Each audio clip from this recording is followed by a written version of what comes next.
नमस्कार, बहुत बहुत स्वागत करते हैं क्लिक टुडे के आज के इस वीडियो में। और इस वीडियो में हम बात करेंगे बाबा साहेब भीमराव अंबेडकर बिहार यूनिवर्सिटी मुजफ्फरपुर के जो है यूजी सेकंड सेमेस्टर के रिजल्ट को लेकर के, जो कि है 2024 से 28 सेशन का बीए बीएससी बीकॉम का। तो बहुत सारे छात्र एवं छात्राओं का लगातार जो है सवाल आ रहा था कि भैया रिजल्ट तो हमने देख लिया, रिजल्ट हम प्रिंट भी कर चुके हैं। बहुत लोगों के फ़ोन में प्रिंट सही से नहीं हो पा रहा होगा। प्रिंट करते टाइम यानी पीडीएफ में सेव करते टाइम आपको जो है लैंडस्केप का ऑप्शन ऑप्ट करना था, जिसके बाद ही जो आपका नंबर लेटर ग्रेड तक जो है पूरा रिजल्ट आपके फ़ोन में सेव हो पाता। ठीक है, तो ये सब तो टेक्निकल चीज़ें हैं, लेकिन हम बात करते हैं मेन मुद्दे की, जिसमें कि कई छात्राओं का और छात्रों का जो है रिजल्ट रिमार्क में पास नहीं दिखा रहा है। और उसके कई कारण हो सकते हैं, जो कारण हम आपको आज के वीडियो में बताने वाले हैं। सबसे पहले इस मार्कशीट को आपको समझना पड़ेगा।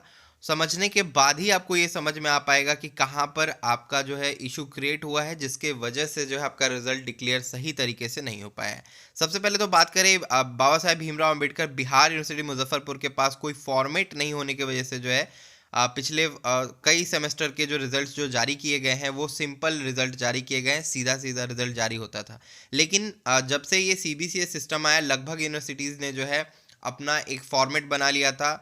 लेकिन बिहार यूनिवर्सिटी को काफ़ी देर हुआ फॉर्मेट बनाने में, लेकिन अब जो एजेंसी आई है वो सही तरीके से फॉर्मेट बना करके काम कर रही है। जैसा कि आप देख रहे हैं ऊपर में, Baba Saheb Bhimrao Ambedkar Bihar university Muzaffarpur Bihar India marksheet statement of grades, यानी कि आपका जो भी ग्रेड्स आया वो आपको दिखाई देगा।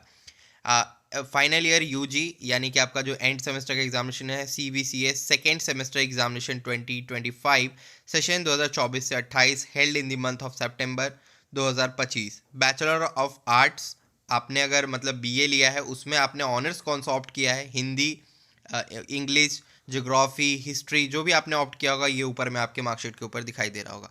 इसके बाद आपका नाम दिखाई दे रहा होगा, आपका roll number, registration number, mother name, उसके बाद स्टूडेंट टाइप आपका क्या है, कॉलेज टाइप आपका मतलब कॉलेज जो है आपका क्या है, कौन सा है, नाम उसका दिखाई देगा। अब चलिए हम आते हैं मेन मार्कशीट के कंटेंट के ऊपर। सबसे पहले मार्कशीट में आपको बाईं ओर जो है सीरियल नंबर, एसएन नंबर को हम सीरियल नंबर कहते हैं, यानी आपके जितने भी पेपर्स हैं वो सीरियल नंबर वाइज आपको दिख रहे होंगे। 1 2 3 4 5 6 आपको यहाँ पे दिखाई दे रहे होंगे।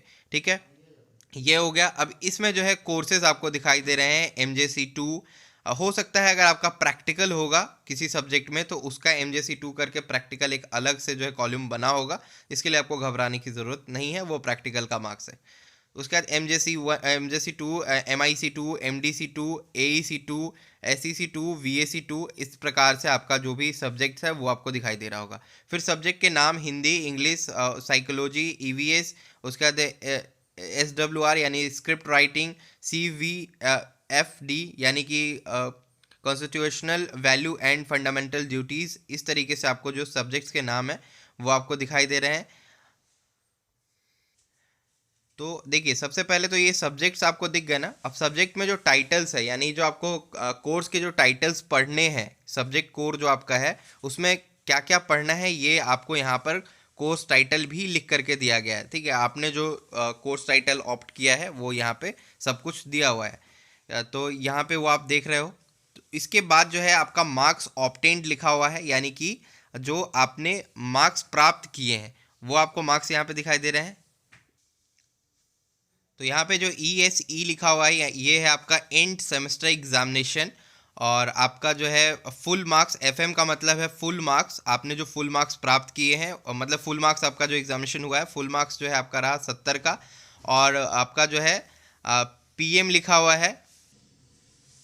So basically PM is your passing marks, यानी आपका जो पासिंग मार्क्स है 70 में से वो कितना है वो लिखा हुआ है। ठीक इसी तरीके से आप जो है CIA देख रहे होंगे। आपका CIA मतलब इंटरनल जो आपका असेसमेंट एग्जामिनेशन हुआ होगा, जिसको मिड टर्म एग्जामिनेशन कहते हैं, वहाँ से जो आपको नंबर मिला, यानी कि कॉलेज से जो आपको नंबर मिला वो कितने का हुआ, फुल मार्क्स 30 नंबर का आपका कॉलेज एग्ज़ाम ली होगी इंटरनली। और उसमें जो पासिंग मार्क्स आपका 14 है, यहाँ पे आपको दिखाई दे रहा है। 13.5 होता है, लेकिन उसको अप्रॉक्सीमेट हम जो है 14 नंबर ही काउंट करते हैं। फिर टोटल मार्क्स में आपका यहाँ पे FM यानी फुल मार्क्स 100 मार्क्स का एग्जामिनेशन हुआ। और PM यानी कि पासिंग मार्क्स कितना है, 45 है, जो कि आपका 45% बनता है। एक बात आपको हमेशा याद रहना चाहिए कि सीआईए और ईएसी इन दोनों में ही आपको 45% नंबर आने ज़रूरी है, तभी आप पास होंगे, अन्यथा आप उस सब्जेक्ट में फ़ेल कर जाएंगे। तो देखिए ये चीज़ें आपको समझ में आ गई होगी। अगर नहीं समझ में आई तो मैं दोबारा बता दूं।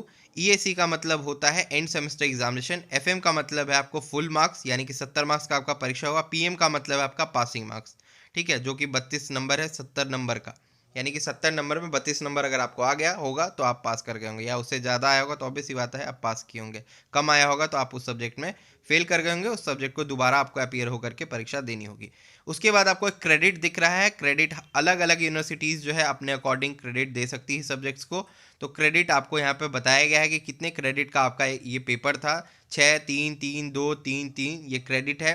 लेटर ग्रेड यानी कि इस क्रेडिट के ऊपर आपको जो है लेटर ग्रेड असाइन किया गया है, और उसके बाद न्यूमेरिकल लेटर ग्रेड आपको दिया गया है कि आपने कितना प्राप्त किया है, ठीक है। ये सब मार्कशीट के पीछे जो है अंकित रहता है, उसमें सारा कैलकुलेशन बताया रहता है। सेमेस्टर रिजल्ट में अगर आपका पास लिख रहा है तो आप पास है। रिमार्क इफ़ एनी, रिमार्क में जिनका भी लिखा होगा कि MIC या MJC लिखा होगा रीअपियर करने के लिए, रीअपियर का मतलब होता है कि आप उस सब्जेक्ट में या तो एब्सेंट रहे होंगे उस दिन, परीक्षा आपने छोड़ दी होगी, तो उस सब्जेक्ट का आपको फिर से जो है अपीयर होकर के परीक्षा देना होगा। इस सब्जेक्ट के कॉलम में आपका ए बी लिखा होगा, ए बी मतलब एब्सेंट लिखा होगा, ठीक है। ए बी जिनका भी है वो एब्सेंट वाले स्टूडेंट है उनका, या अगर आप गए थे परीक्षा दिए थे तो आपको अटेंडेंस मेमो निकलवाना होगा, और अटेंडेंस मेमो निकलवाने के बाद आपको अपने कॉलेज में डॉक्यूमेंट्स जमा करने होंगे, तब जा करके आपका सुधार होगा। हालांकि सुधार होने में 1 महीना का तकरीबन समय लग जाता है, तो उसके अकॉर्डिंग ही आपका जो है मार्कशीट वगैरह सुधार होगा, ठीक है। अगर आप एब्सेंट नहीं थे तो वो प्रूफ आपको देना पड़ेगा, अगर एब्सेंट थे तो आपको दोबारा एग्जामिनेशन देना होगा, और तब तक कि आप इसी सेमेस्टर में अपने बने रहेंगे। देखिए यहाँ पे फिर नीचे लिखा है करंट सेमेस्टर रिकॉर्ड, यानी कि जिस सेमेस्टर का रिजल्ट आया है उसका रिकॉर्ड क्या आपको घोषित किया गया है। टोटल क्रेडिट यानी आपके जितने भी सब्जेक्ट से उसके क्रेडिट 20 थे, एक्सक्लूडिंग एसईसी, जो एसईसी का जो आपका जो परीक्षा हुआ होगा उसको एक्सक्लूड यहाँ पे किया गया है, ठीक है। आई डोंट नो उसको एक्सक्लूड क्यों किया गया है। और यहाँ पे फिर जो है एक्सक्लूडिंग एसईसी, उसके बाद एसईसी का यहाँ पे 3 जो है आपको दिखाई दे रहा है, टोटल आपको जो है 20 क्रेडिट दिखाई दे रहा है, और SGPA आपका जो है 7.7 बना है। अब परसेंटेज आपको कैलकुलेट करना है करंट सेमेस्टर का, तो आपको क्या करना है 7.7 को मल्टीप्लाइड विथ 100 आपको कर देना है, ठीक है।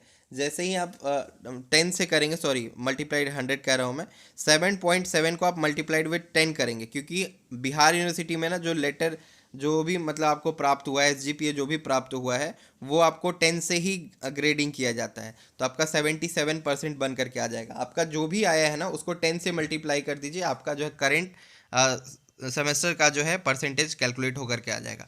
अभी देखिए क्यूमुलेटिव सेमेस्टर रिकॉर्ड्स में आपने अभी तक जितने सेमेस्टर के परीक्षा दिए होंगे, टोटल क्रेडिट आपका 40 है, यानी 40 क्रेडिट का आपका परीक्षा हुआ, 20 credit first semester, 20 credit second semester, ठीक है। सेमेस्टर 1 में आपने 17 क्रेडिट प्राप्त किए, और सेमेस्टर 2 में भी आपने 17 क्रेडिट अगर प्राप्त किए हैं तो टोटल क्रेडिट 24 होता है, आप अगले सेमेस्टर में जाने के लायक हैं। और आपको मैंने पहले भी बताया था कि थर्ड सेमेस्टर में जाने के लिए आपको कुल 28 क्रेडिट की ज़रूरत पड़ती है। अगर 28 क्रेडिट से आपका कम आता है तो आप उसी सेमेस्टर में बैक हो जाते हैं, अगले सेमेस्टर में आप नहीं जा पाएंगे। यहाँ पे नीचे में ऑप्शन दिया हुआ है marks claimed forward from previous academic year, date of publish of result 29/1/2026, ठीक है। In case of any discrepancy or issue with your publish result you must submit your formal application along with your records, जो भी आपके पास है, जैसे marksheet आपका provisional हो गया, उसके बाद आपका रजिस्ट्रेशन स्लिप हो गया, एडमिट कार्ड हो गया, ये सारी चीज़ें आपको फोटोकॉपी में लगाते हुए सबमिट करना होगा अपने कॉलेज में। अगर आप प्रेजेंट थे और एब्सेंट दिखा रहा है रिजल्ट में तो आपको अटेंडेंस मेमो निकलवाना होगा, और साथ में आपको लगा करके जमा करना होगा, तभी आपका रिजल्ट सुधरेगा। तो आपको समझ आ गया कि 100 अंकों का अगर आपका पूरा परीक्षा हो रहा है तो उसमें आपको 45 नंबर कम से कम आने चाहिए। साथ ही जो एक्सटर्नल एग्जामिनेशन हुआ, जो सेंटर पे जाके आप एग्जामिनेशन दिए 70 नंबर का, उसमें से पासिंग मार्क्स आपको 32 लाने थे, और जो कॉलेज में आपका एग्जामिनेशन हुआ, जो कॉलेज आपको नंबर दी, वो 30 नंबर का आपका परीक्षा हुआ, उसमें आपको 14 अंक आना अनिवार्य था, तभी जा करके आप पास हो पाते या हुए होंगे, ठीक है। यही आपका जो है पूरा मार्कशीट है जो कि मैंने एक्सप्लेन किया। कहीं पर कोई भी डाउट हो नीचे कमेंट करके पूछिए। आज की वीडियो में इतना ही, तब तक के लिए चलते हैं, धन्यवाद।